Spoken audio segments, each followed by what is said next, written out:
Hello friends, welcome to easy education in Telugu YouTube channel. మనమైతే already class 11th NCERT ancient Indian history బుక్లో నుంచి 7 chapters complete చేసుకున్నాము. So ఈరోజైతే 8th chapter చూద్దాము.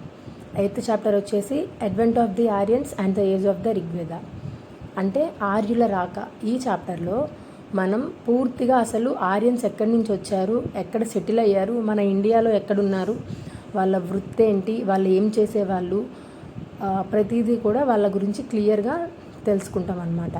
So ఇప్పుడైతే chapter start చేసేద్దాము.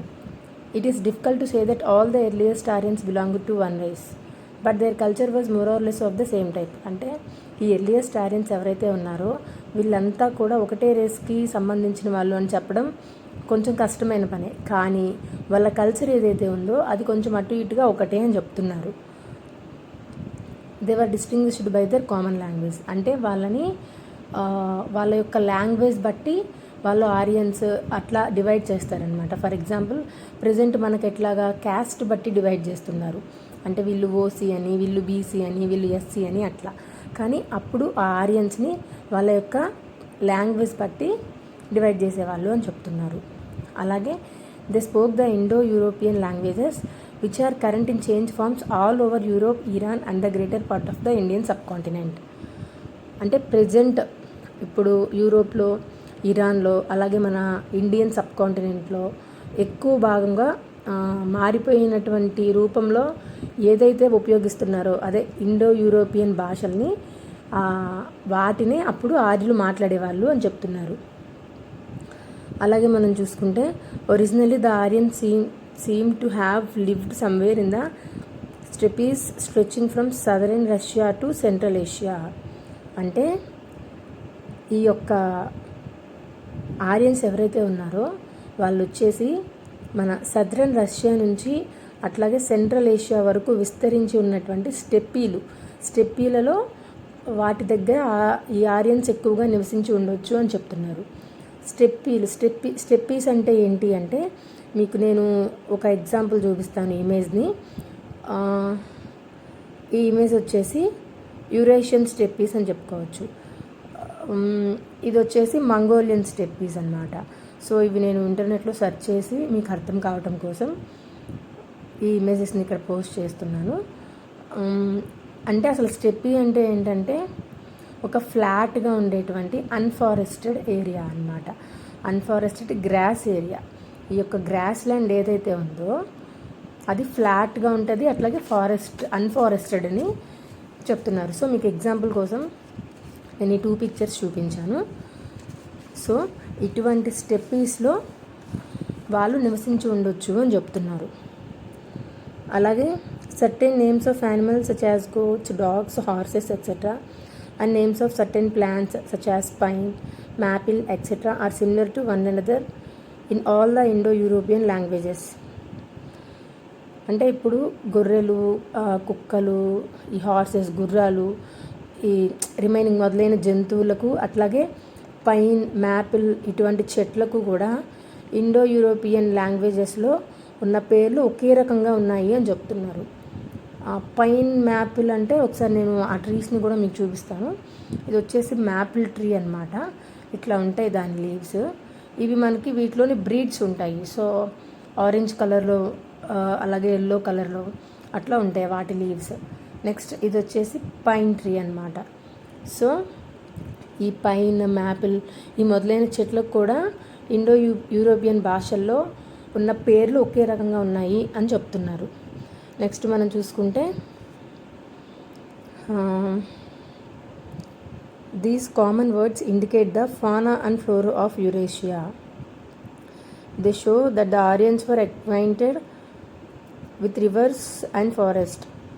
ఓకే, ఈ యొక్క ఈక్వల్గా ఉండేటువంటి, సమానంగా ఉండేటువంటి ఈ పదాలు ఏవైతే ఉన్నాయో అవి యురేషియా ప్రాంతంలో ఫ్లోరా అండ్ ఫానా అంటే జంతు వృక్ష జాతులు ఏవైతే ఉన్నాయో వాటి గురించి మనకి తెలియజేస్తున్నాయి అని చెప్తున్నారు.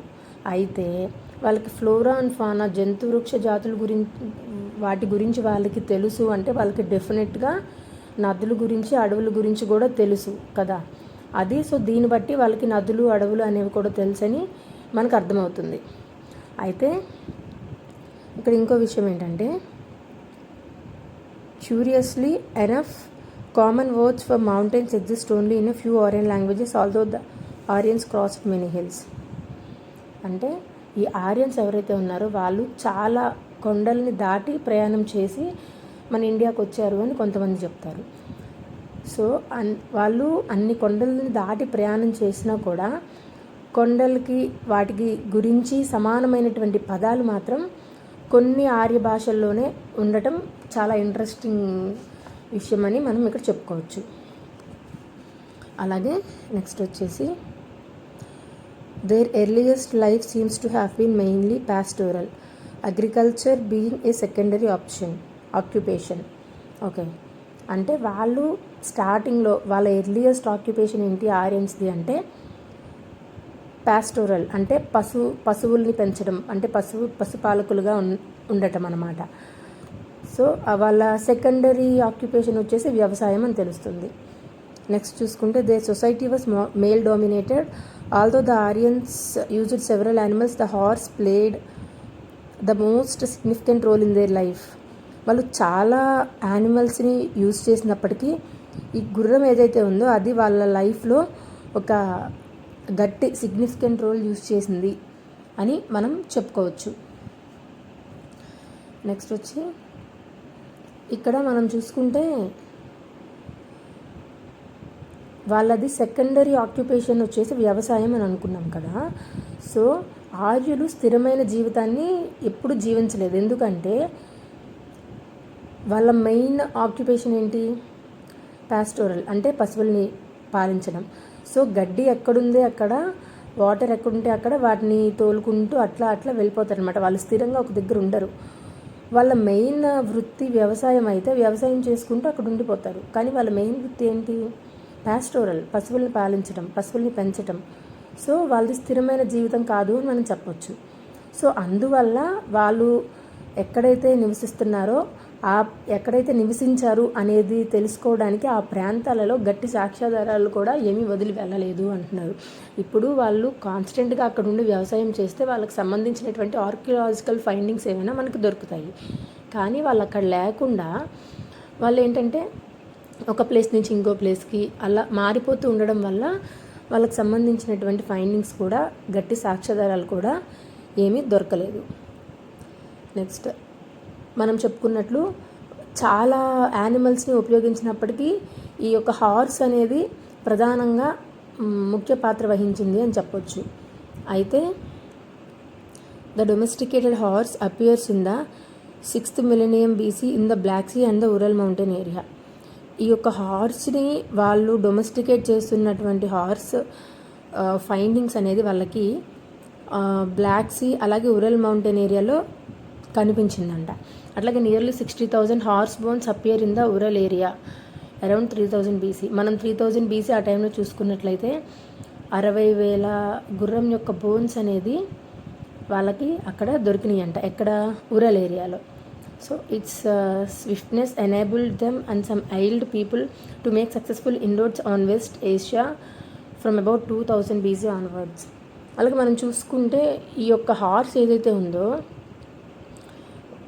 దాని యొక్క స్పీడ్, దాని యొక్క వేగం అనేది వారికి అట్లాగే వాళ్ళతో కలిసి ఉన్నటువంటి ఇతర ప్రజలకు కూడా 2000 BC ఆ ప్రాంతం నుంచి కూడా ఈ యొక్క మనం చెప్పుకున్నట్లు పశ్చిమ ఆసియా దేశాలకు అంటే వెస్ట్ ఏషియా వాటి మీద విజయవంతంగా దండయాత్రలు చేయడానికి చాలా హెల్ప్ చేసింది అని చెప్పొచ్చు. అంటే వాటి మీద దండయాత్రలు చేసేటప్పుడు ఈ హార్స్ అనేది చాలా ముఖ్య పాత్ర వహించింది అని కూడా చెప్తున్నారు. Next paragraph. On their way to India, the Aryans first appeared in Central Asia and Iran, where the Indo-Iranians lived for a long time. We know about the Aryans in the India from the Rig Veda. ఈ ఆరియన్స్ ఎవరైతే ఉన్నారో వాళ్ళు భారతదేశానికి వస్తూ first ఇరాన్లో కనిపిస్తారు అని చెప్తున్నారు. అలాగే అక్కడ ఎంతో కాలంగా ఇండో ఇరానియన్స్ ఎవరైతే ఉన్నారో వాళ్ళు నివసించే వాళ్ళంట. అలాగే ఈ ఇండియాలో ఆర్యుల్ని వాళ్ళ గురించి అంటే ఇందాకల నుంచి ఆర్యులు ఇండియాకి వచ్చారు, ఆర్యులు ఇండియాలో ఆ పని చేసేవాళ్ళు అట్లా మాట్లాడుకుంటున్నాం. అసలు వీళ్ళు వచ్చారని ఎలా తెలుసు అంటే మనకి వీరి గురించి ఈ ఆర్యుల గురించి ఋగ్వేదాలో ఉంది అని చెప్తున్నారు. Next The term Arya occurs 36 times in this text and generally indicates a cultural community. The Rig Veda is the earliest text of the Indo-European languages. It is a collection of prayers offered to Agni, Indra, Mitra, Varuna and other gods by various families of poets and sages. It consists of 10 mandalas or books, of which books 2 to 7 form its earliest portions. Book 1 and 10 seems to have been the latest editions. The Rig Veda has many things in common with the Avesta, which is the oldest text in the Iranian language. The two texts used the same names for several gods and even for social classes. ఇప్పుడు మనం ఈ Aryans ఇక్కడ వచ్చారు, ఇండియాలో ఉన్నారు, ఇదంతా కూడా మనకి ఎట్లా తెలుస్తుంది అంటే ఋగ్వేదాలో పలుమార్లు చాలాసార్లు ఈ యొక్క ఆర్యన్స్ గురించి మెన్షన్ చేయడం జరిగింది. అయితే ఈ ఋగ్వేదం ఏదైతే ఉందో ఇండో యూరోపియన్ లాంగ్వేజెస్లో దొరికేటువంటి ఫస్ట్ గ్రంథం అని చెప్పుకోవచ్చు ఈ ఋగ్వేదాన్ని. గుర్తుంచుకోండి, చాలా ఇంపార్టెంట్ పాయింట్. ఋగ్వేద అనేది ఇండో యూరోపియన్ లాంగ్వేజెస్లో దొరికేటువంటి ఫస్ట్ గ్రంథం. అలాగే అగ్ని, ఇంద్రుడు, వరుణుడు, మిత్రుడు ఈ మొదలైనటువంటి దేవతలని గురించి కూడా స్తోత్రాలు ఇందులో ఉన్నాయని చెప్తున్నారు. అలాగే వీటిని అనేక కుటుంబాలకు చెందినటువంటి మునులు, ఋషులు రాశారంట. వీటిని ఈ ఋగ్వేదలో ఉన్నటువంటి దేవతల్ని పోల్చినటువంటి స్తోత్రాలు. అయితే ఇందులో మొత్తం ఎన్ని మండలాలు ఉన్నాయంటే మొత్తం 10 ఉన్నాయి, 10 మండలాలు ఉన్నాయి. అలాగే వీటిలో 2వ మండలం నుంచి అలాగే 7వ మండలం దాకా కూడా చాలా అత్యంత ప్రాచీనమైంది అని చెప్తున్నారు. బాగా ఇంపార్టెంట్. 2వ మండలం నుంచి 7వ మండలం దాకా అత్యంత ప్రాచీనమైంది. కానీ మొదటి మండలం అలాగే 10వ మండలం ఏదైతే ఉందో అది ఈ రెండు కూడా చాలా లేట్గా వెనక నుంచి యాడ్ చేశారనమాట. అయితే ఇరానియన్ లాంగ్వేజ్లో అత్యంత ప్రాచీనమైన గ్రంథం ఏంటంటే అవెస్త. దానికి కూడా ఋగ్వేదానికి చాలా పోలికలు ఉన్నాయి అని చెప్తున్నారు. అంటే ఇరానియన్ భాషలో అత్యంత ప్రాచీన గ్రంథమైన అవెస్త ఏదైతే ఉందో దానితో ఋగ్వేదాన్ని పోలిస్తే దానికి చాలా పోలికలు ఉన్నాయంట. అలాగే ఆ 2 గ్రంథాల్లో కూడా అంటే ఋగ్వేద అలాగే అవెస్త ఆ రెండిట్లో కూడా చాలామంది దేవతల పేర్లు ఉన్నాయి అని చెప్తున్నారు. ఇంకా మనం చూసుకుంటే సామాజిక వర్గాలకు కూడా ఒకే పేర్లు ఉపయోగించబడ్డాయంట. అంటే ఇప్పుడు అవెస్తాలో అలాగే ఋగ్వేదాలో రెండిట్లో కూడా ఒకటే నేమ్స్తో పిలవడం జరిగింది. సో ఈ యొక్క మనం చూసుకుంటే ఇంకా డెప్త్ చూడాలి అనుకుంటే ఈ యొక్క క్రీస్తు పూర్వం 1600 ఆ ప్రాంతానికి చెందినటువంటి కసైట్ ఇన్స్క్రిప్షన్స్ అని మనం ఆల్రెడీ చదువుకున్నాం. సో ఈ ఇన్స్క్రిప్షన్స్ కసైట్ అనే ఇన్స్క్రిప్షన్ అలాగే ఈ కసైట్ అనే ఇన్స్క్రిప్షన్ ఎప్పుడుది 1600 BCకి సంబంధించినటువంటి కసైట్ ఇన్స్క్రిప్షన్ అలాగే 1400 BC ప్రాంతానికి సంబంధించినటువంటి మిట్టన్ని ఇన్స్క్రిప్షన్ ఈ రెండిట్లో కనిపించే ఆర్యుల నేమ్స్ ఏవైతే ఉన్నాయో ఆర్యన్స్వి అవి ఒక శాఖ ఆర్యులు ఇరాన్ నుంచి పశ్చిమ దిక్కుకు వెళ్ళారని చెప్తున్నారంట. అంటే ఇప్పుడు ఈ కసైట్ అనేది అలాగే ఈ మిట్టని అనేవి ఈ రెండు వచ్చి ఇన్స్క్రిప్షన్స్ అనమాట.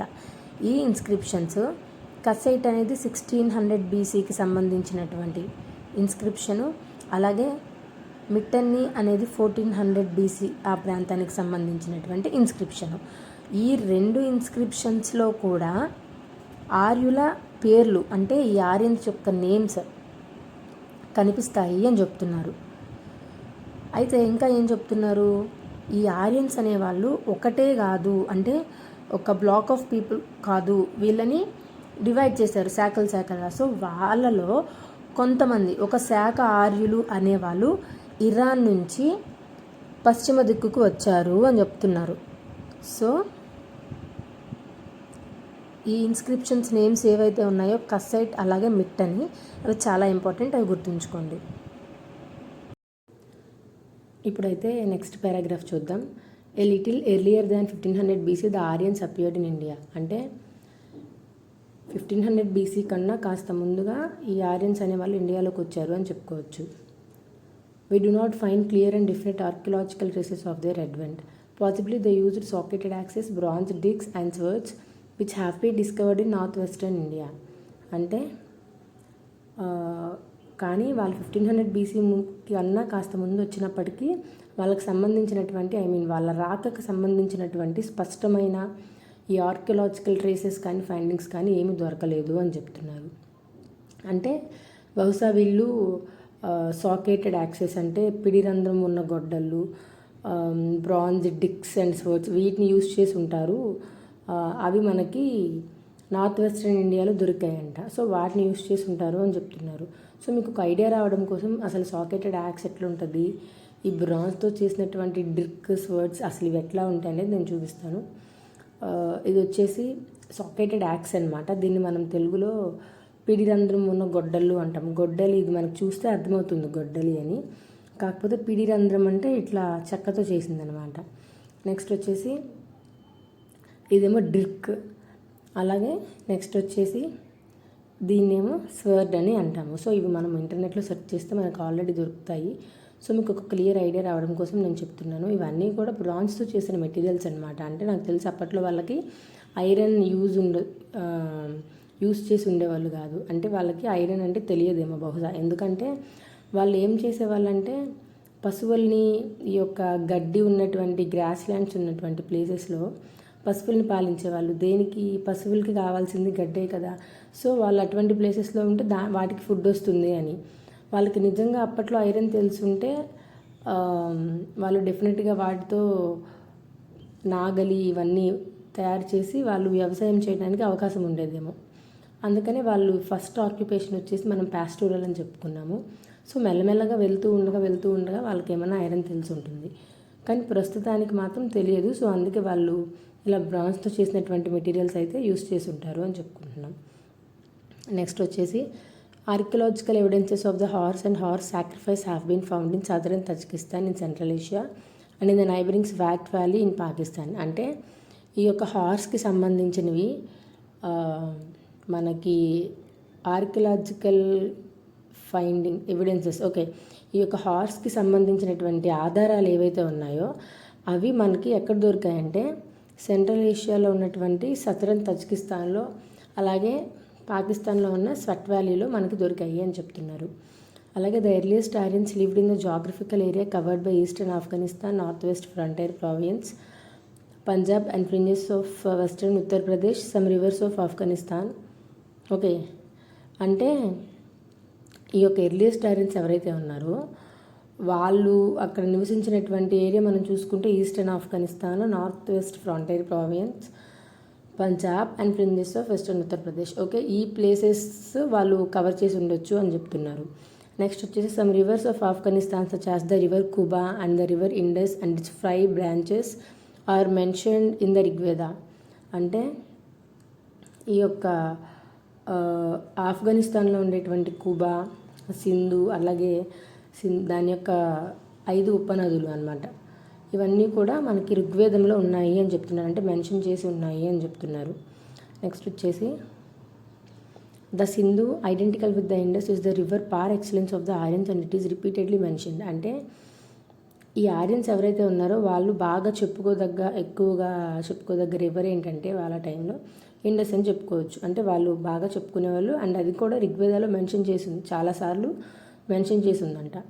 Next another river the Saraswati is called నదితర్నా or the best of the rivers in the Rigveda. It is identified with the Ghaggar Hakra channel in Haryana and Rajasthan, but its Rigvedic description shows it to be the Avestan river, Harakwati or the present Helmand River in South Afghanistan, from where the name Saraswati was transferred to India.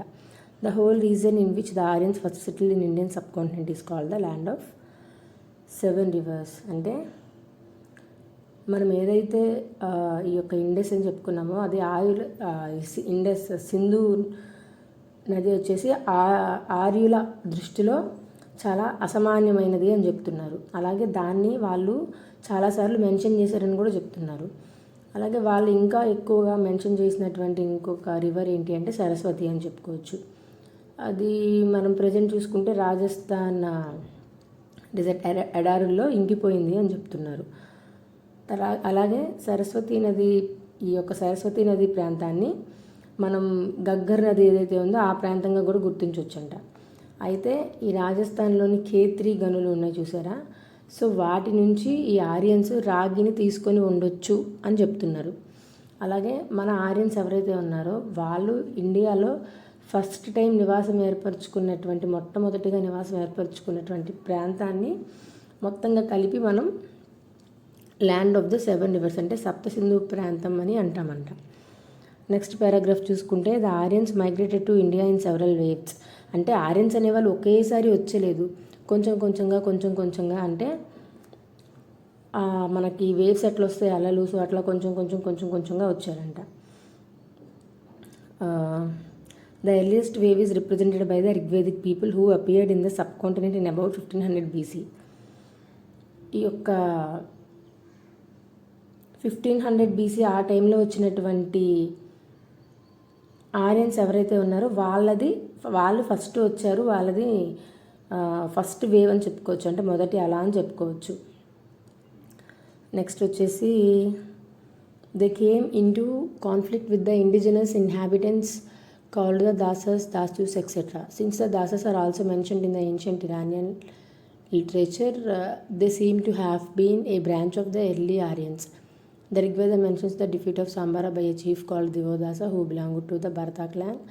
In this case, the term Dasa appears in the name Divodasa.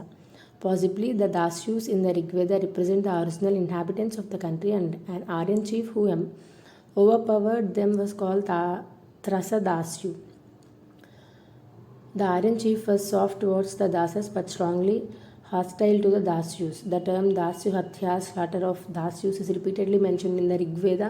The Dasyus possibly worshipped the fallows and did not keep cattle for dairy products. అంటే ఈ పారాగ్రాఫ్లో మనకి ఏం చెప్తున్నారంటే వాడు సింపుల్గా ఏం చెప్పాలనుకుంటున్నాడంటే ఈ Aryans అనేవాళ్ళు భారతదేశానికి మన ఇండియాకి ఒకేసారి రాలేదు, కొంచెంగా వచ్చారు. అయితే ఈ 1500 BC ఆ టైంలో వచ్చిన ఈ ఋగ్వేదిక్ ఆర్యన్స్ ఎవరైతే ఉన్నారో వాళ్ళు ఫస్ట్ వచ్చారు, వాళ్ళది మొదటి అలా అని చెప్పుకోవచ్చు. అయితే వీళ్ళు ఏం చేశారంటే అక్కడ నివాసం ఉన్నటువంటి దాసులు ఎవరైతే ఉంటారో వాళ్ళతో కాన్ఫ్లిక్ట్స్ అనమాట, అంటే గొడవలు పడాల్సి వచ్చింది. అయితే మనం చూసుకుంటే ఏన్షియంట్ ఇరానియన్ లిటరేచర్ ఏదైతే ఉందో అందులో కూడా మనకి ఈ యొక్క దాసుల గురించి ప్రస్తావించి ఉందంట. అంటే దాన్ని బట్టి మనం ఏం అర్థం చేసుకోవచ్చు, ఈ దాసులు అనేవాళ్ళు కూడా ఈ యొక్క ఎర్లియస్ట్ ఆర్యన్స్లో ఒక బ్రాంచ్ అయి ఉండొచ్చు. నెక్స్ట్ వచ్చేసి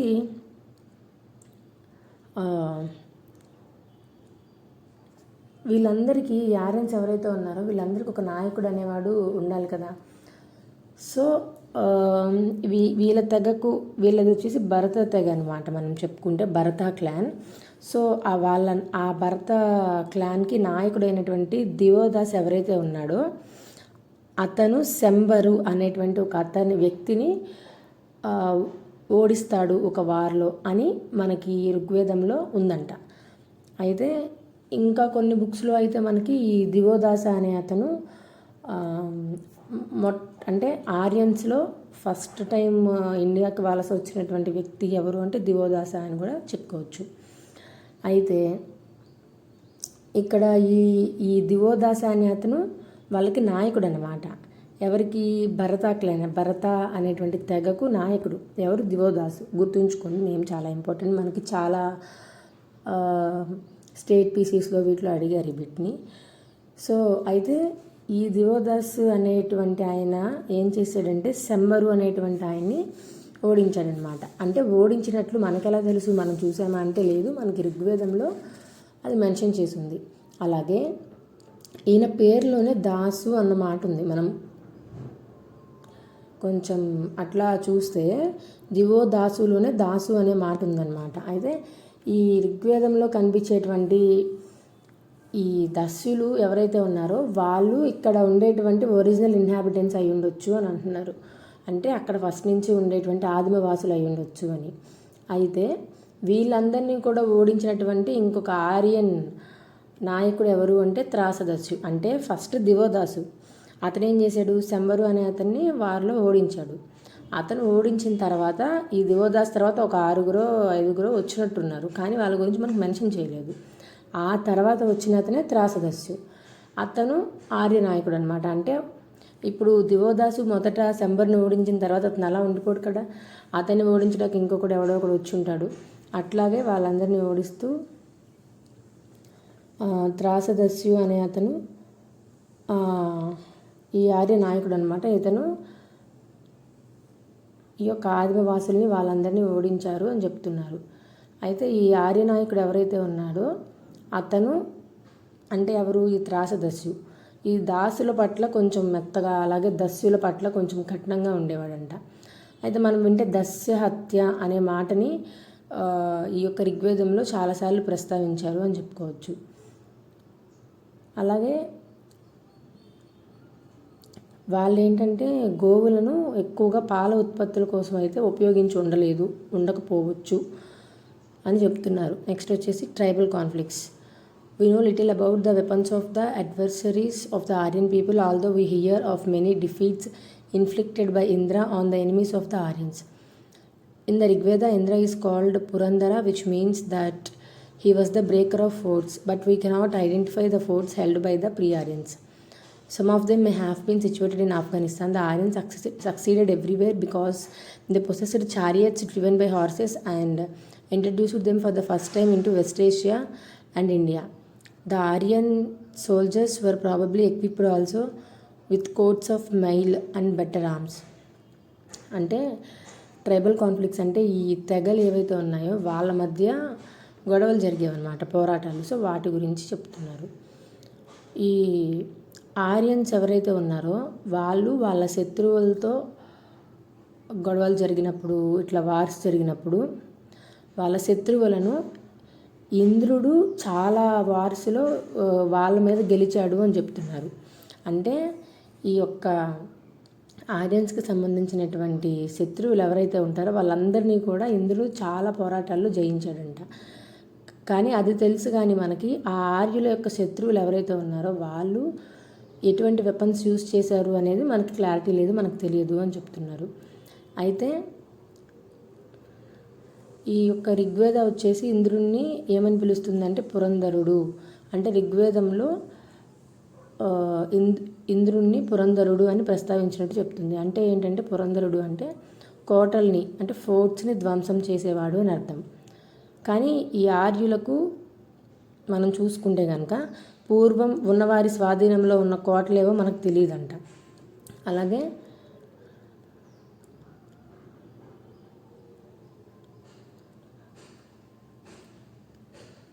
ఈ ఆర్యన్స్ ఎవరైతే ఉన్నారో వాళ్ళు ఎక్కడెక్కడ వార్స్కి వెళ్తారో అక్కడ ప్రతి దగ్గర వాళ్ళు గెలిచేవాళ్ళు. దేనికంటే వాళ్ళ దగ్గర